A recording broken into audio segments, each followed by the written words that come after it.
Robert Mahoney, thank you very much for joining me. I'm very glad to be here. Now, today marks a very sad day for me personally. 15 years ago today, I survived an ambush that killed 3 of my colleagues in Afghanistan. And ever since, I have thought a lot about journalistic safety and how our jobs have changed.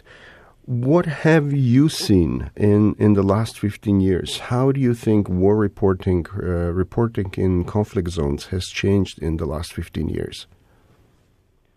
Well, it's changed in a number of ways. One of the biggest changes, which is a more recent phenomenon, is that journalists have become targets themselves. That a journalist is of use to a group such as a militia, not as a messenger, not as someone to get their story out, but as someone to hold ransom for money or for political propaganda purposes.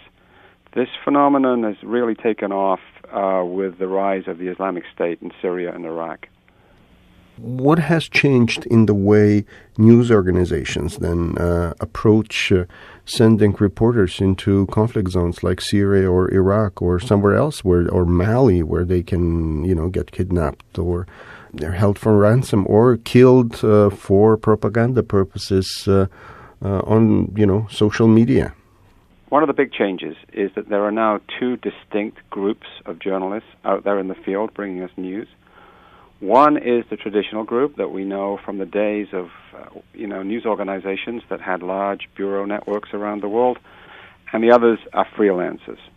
And what has happened is that with the economics of the news business being turned on its head by the advent of cheap technology and the Internet, is that there are fewer and fewer staff correspondents out there. Now, those news organizations that do have staff correspondents in the field have, for the most part, stepped up and are doing a lot more to look after their safety. They send journalists on hostile environment and first aid training courses.